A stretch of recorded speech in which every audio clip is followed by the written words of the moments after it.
Welcome back to another edition of Fly Tying with Jim Misiura.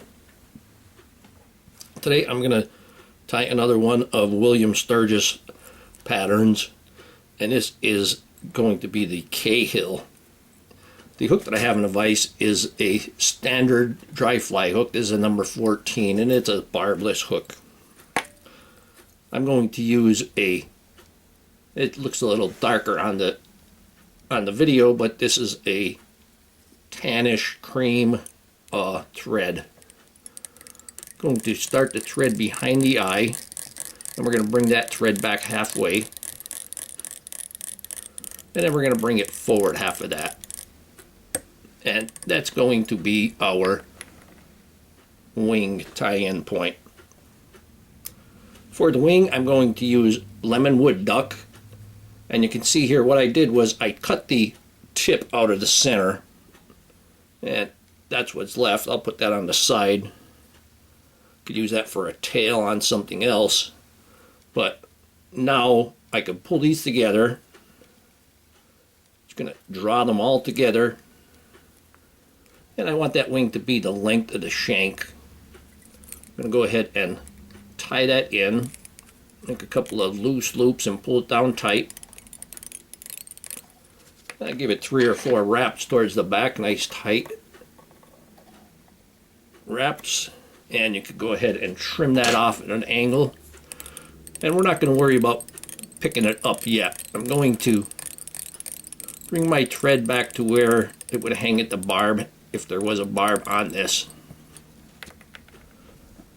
Now for the tail, we're going to use Cahill cream Heckle fibers. And you can see I have them standing up at that right angle. I'm going to take a bunch of them. First I'm going to pull off some of them that I'm not going to use.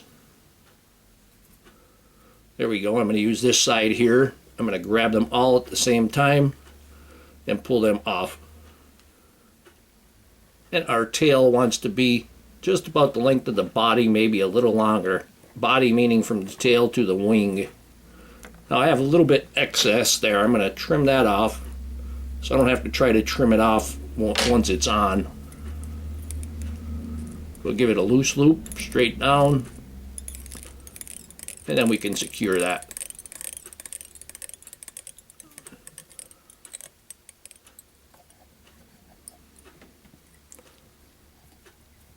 That in there. Go ahead and put a wrap under the tail. Now for the body, he wants creamy buff, almost white, rabbit and fox belly mixed. And here I mixed some of the red fox belly and the rabbit, the creamy zonker strips that I had. Put them in the blender. Tell you, if you don't have one, look in yard sales and things and get yourself a coffee blender, coffee grinder. They are fantastic. I'm going to go ahead and put some wax on there first. Farmer's Market, beeswax, $1 for that bar. I'll never ever be able to use that all up. I'm going to go ahead and I'm going to turn this upside down actually, so I can get a nice tight noodle in there. Remember, don't overdo it on the dubbing because you can always go back and put more on. I can give that a wrap under the tail and then go forward.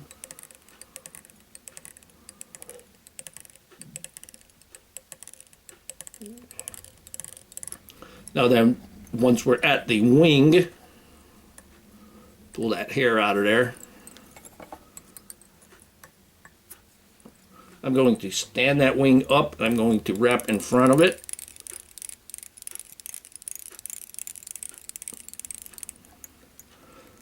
Now, because I took the middle out of that, I should be able to get a pretty easy division. Just give them a little bit of a figure 8.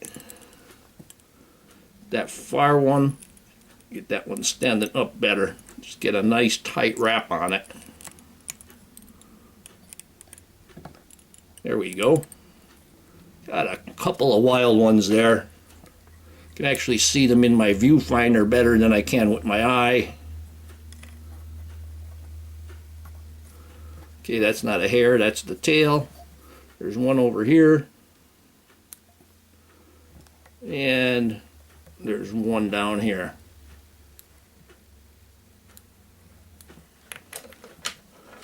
Now we're going to take a Cahill cream hackle, and you can see I gave it the crew cut, and I'm going to tie this in. I'm going to place it right between the wings, but I'm going to leave a couple of those crew cut barbels free. I'm going to take that, loosely pull it down tight, and then give that some nice tight ones, because if you don't make it nice and tight, when you go to wrap the hackle, it's going to push your far wing away from you. And then we'll wrap in front.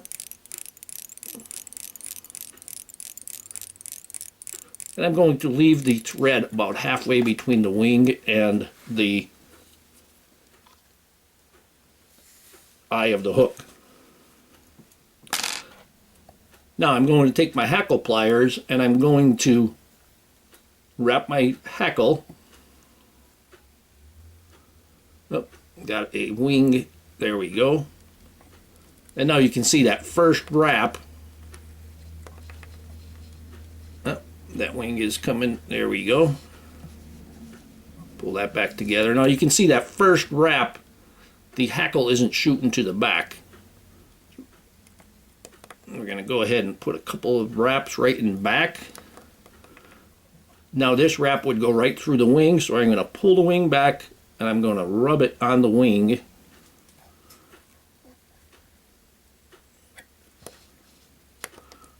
And that will close any gap you may have on the opposite side where that wing is.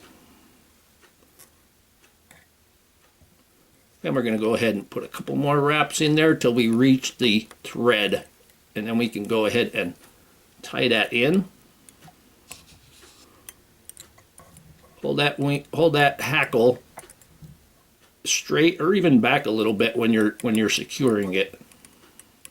Now I'm going to hold it back. I'm going to put a couple of wraps in front. Now I can remove this hackle. Just take your poke and snip cuticle trimmer and poke it. Now there's just a couple of fibers sticking out front. You could trim them off, or you could go ahead and take your 1/2 inch tool and push them back. There we go. We got a nice clean wing there now, or a nice clean head. And I'll go ahead and put 2 of them on there. Now I can kind of go ahead and tie that head.